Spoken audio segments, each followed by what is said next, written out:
So this is going to be a video on covalent bonds. Covalent bonds, unlike ionic bonds, they share electrons rather than taking or receiving electrons from another atom. One of the most common and also one of the easiest to do is hydrogen. So if we're trying to do hydrogen plus hydrogen, this is pretty simple because we know that they've got one electron in their outer layer, in their valence shell.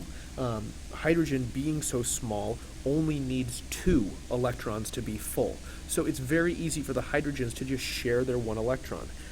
All of this covalent bonding uses Lewis dot models.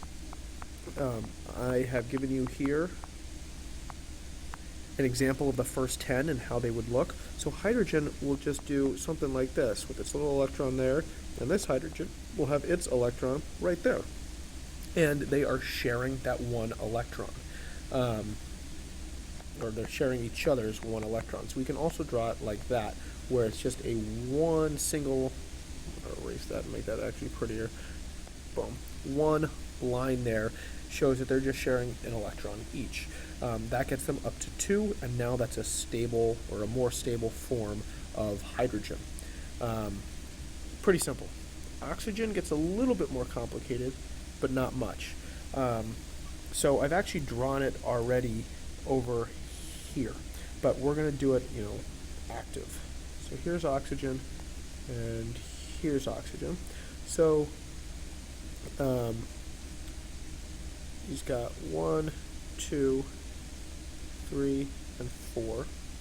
We'll put 5 and 6. And this guy's got 1, 2, 3, 4, and he's got 5 and 6.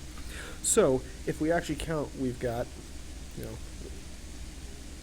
1, 2, 3, 4, 5, 6, 7, 8, because they're sharing those 2 there. And this guy's got 1, 2, 3, 4, 5, 6, 7, 8. So if they stay close together like that, they are now bound together by sharing electrons. That makes it so that this compound now O2, which is what we breathe in, is now sharing those electrons rather than one of these losing electrons and the other one taking them. They're not strong enough. Oxygen is not strong enough to pull both electrons off of another oxygen molecule. So since neither one can win that tug of war, they're going to share. If we were talking about something like, if we were looking at boron, oxygen then would be strong enough to steal some of boron's or beryllium's or lithium's electrons. But it's not strong enough to steal another oxygen's electrons, so they decide to share. Well, no brain there, so they're not deciding. That's just what they end up doing. We're going to do one final one here. We will do H2O. So hydrogen is a little bit more complicated because it's got 3 atoms now, but it works basically the same way. So I'm going to draw this slightly differently just so that we can depict it a little bit easier. So we've got oxygen here.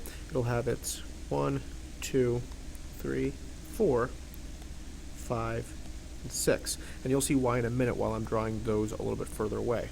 We've got hydrogen here that has its 1, and hydrogen over here, which has its 1. So now, if we take a look at this and we want to view it this way, a hydrogen would have 2, hydrogen would have 2, and oxygen here would have 1, 2, 3, 4, 5, 6, 7, 8. So everybody's happy now, because the hydrogens have a full outer valence level with 2 electrons, and oxygen now has 8 in their outer level, which is exactly what we want from both of these. So as you can see here, a lot of times these molecules will covalently bond because oxygen is just not really strong enough to steal both electrons from both hydrogen atoms. So rather than steal from each of them, it just instead shares with them. Water here is something that is polar because it has a positive end and a negative end. We call this polarity. So being polar means that it's slightly positive on one side, slightly negative on the other, and this explains why water sticks to things like the desk or your shirt or anything like that. This won't be on the test, but it's an important fact about water that, we should all know. The ones that you should really need to know are these three that I've boxed out here: H2, O2, and H2O. Those are the main ones. A great idea is to draw them on your own on a separate piece of paper and double check my answers in the video here and see if you in fact do know how to do them. As always, send me an email if you've got any questions. Thanks.